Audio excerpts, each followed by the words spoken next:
make videos about living my life with a disability and a service dog as a teenager. So if you like that kind of content, then go ahead and subscribe. And I'm going to leave my link tree link down below as well, so you guys can go follow me on Instagram, TikTok, and all the things.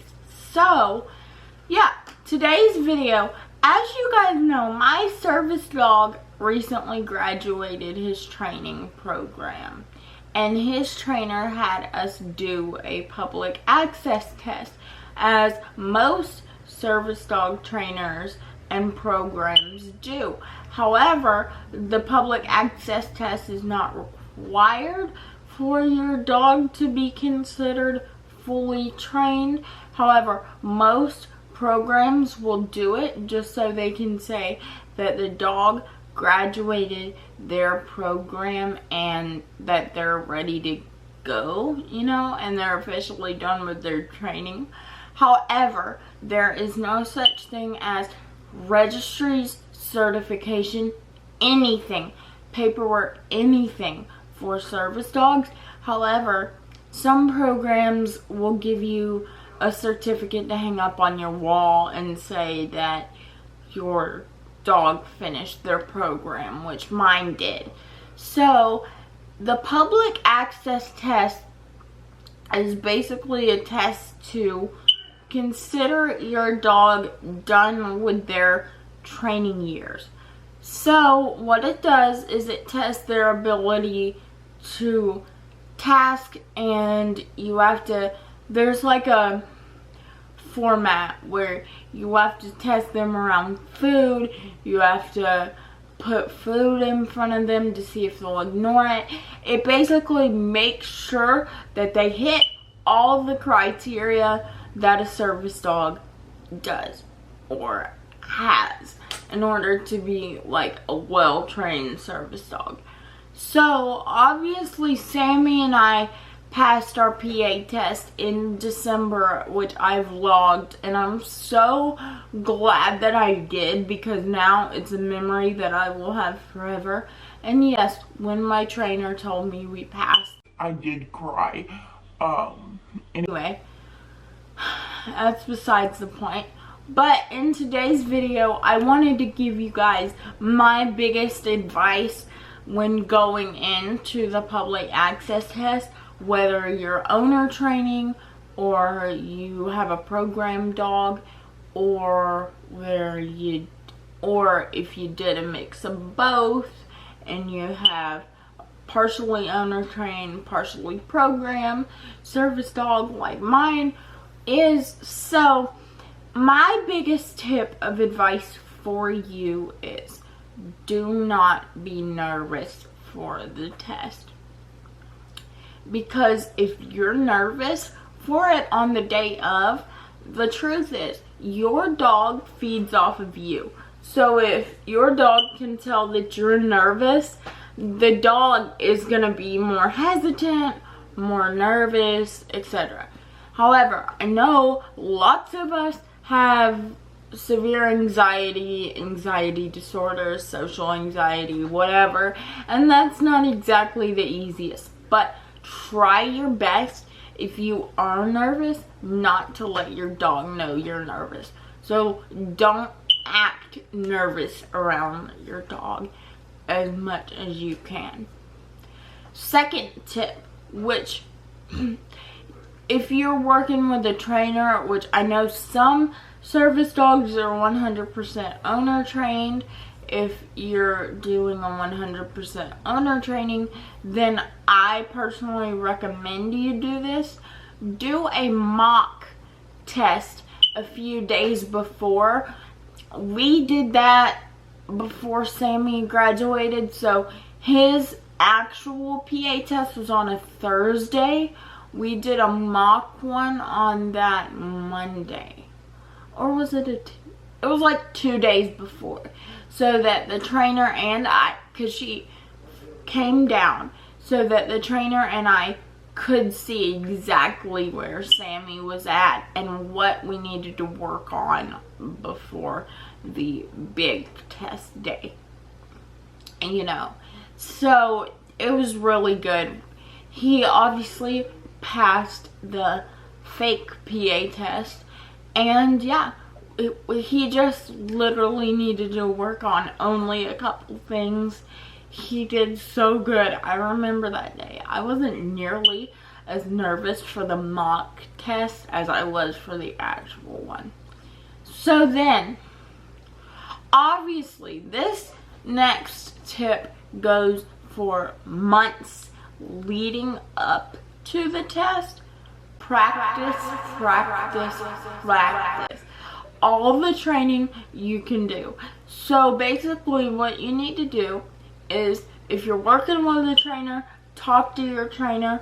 If you're not, then you know your dog best, so you can be the judge of this. But you need to put the nail on the head on exactly where your dog struggles, so that you can minimize those struggles as much as you can, if not completely train them out of the dog before your public access test.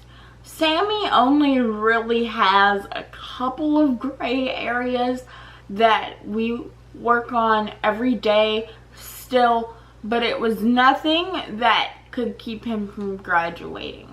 So if you guys know, last summer when he was at the board and train, we noticed that he had, we being me and the trainer, noticed that he had dog reactivity, and it was pretty bad. But now he's doing great because they worked on it every day. They kind of paused the task training for like a couple of weeks so that they could really hone in on it. They worked him around other dogs. She took him to the fair where she knew there was going to be a lot of animals, and he really did great. However, when he came back from the board and train, which she did specify, when he comes back, he's not going to be fully trained. You're going to have to work with him, get him used to working with you again. And of course, we did have a transition week when he came home, to which she showed me how to do all his tasks and everything. So basically, once she gave him back to me, his reactivity was so much more minor. He had gotten so much better, but I made a promise to myself that I was going to really work on his dog reactivity before the test.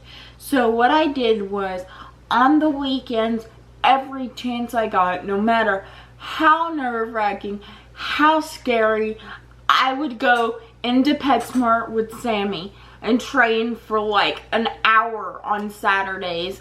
And I'd, because our trainer lives like pretty far away from us, so I'd take videos and stuff, and it was, I'm not gonna lie to you guys, it was really hard. Some days I walked out of PetSmart feeling like we made absolutely no progress at all, and other days I walked out of there feeling so confident, feeling so great. But now he doesn't really struggle with reactivity at all. I mean, literally, I started going to the chiropractor, and there's a dog in my chiropractor's office. He does great with that now, but I really do think it is because we practiced so much, and we went into PetSmart every chance we got before the PA test, and it paid off too, because the day of the actual test, he did amazing. There were like 4 dogs that he straight up ignored perfectly, did not even look at once, and I was so proud. So yeah, what I want you guys to do is really examine your dog and hone in on the exact things that they struggle with, and practice those exact things over and over and over, because the day of the actual test, that will pay off. Next thing you're going to want to do, make sure before the test your dog has eaten, got a good night's sleep, you know, pottied, obviously, done whatever, has a full belly. Because if your dog is full and he's, you know, not concerned about wanting food and he's not extremely tired or whatever, then you're gonna have a higher success rate.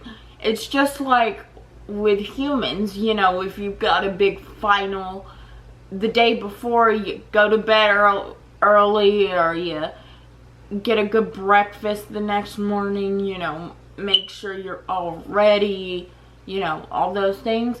It's the same for our dogs. So you want to really just make sure they're not tired. Basically, all their needs are met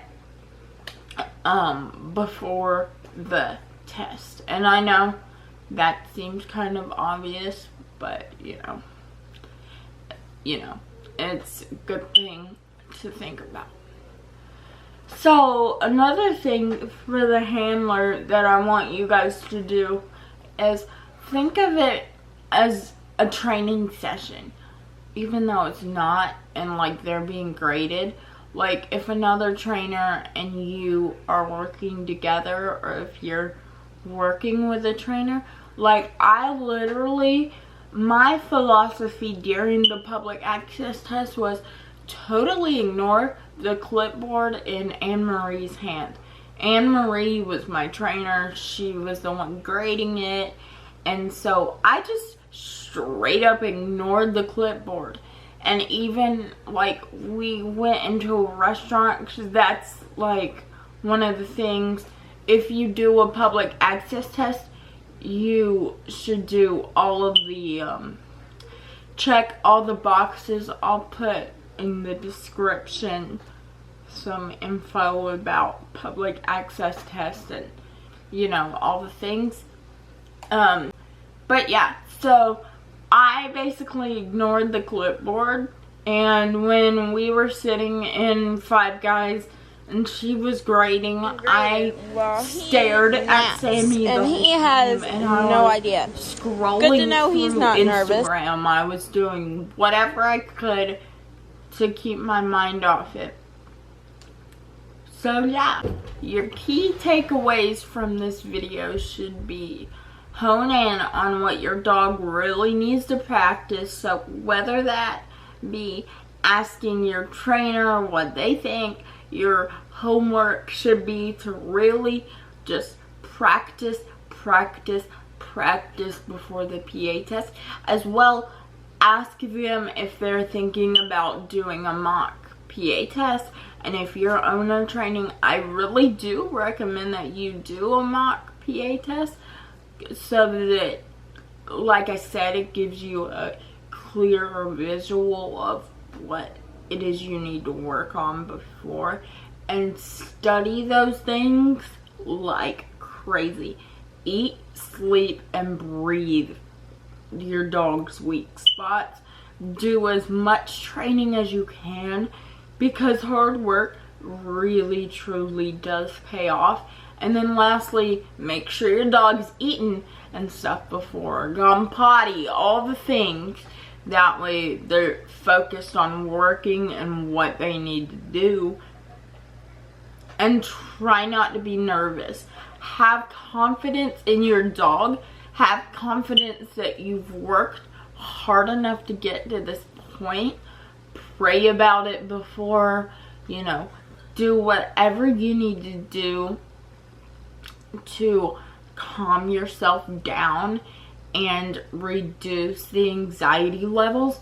Because like I said, the more anxious you are, the more anxious your dog is going to be, and that's going to lower your success rate a little bit. So yeah, that's all my public access test advice.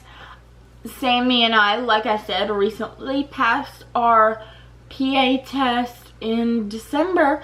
So I've been through this. I know what it's like. I know how nerve-wracking it can be those few weeks leading up to it. the months leading up to it. But honestly, just communication is key. So if you are working with someone and you're not owner training, please communicate with your trainers. I said that weird. Please communicate with your trainer, because that is going to help you out in the long run. And so yeah, that's all the advice on this topic I have for you guys today. And I hope everyone has a good spring break if yours is coming up. Mine, today was the last day of school. I didn't go just because it's the last day and I have nothing to do. Plus I had a pain flare last night. So yeah, anyway, I hope you guys enjoyed, and I will see you in my next video. Bye, and good luck to any of the service doggos in training out there that are going to be partaking in their PA test soon. Anyway, love you guys.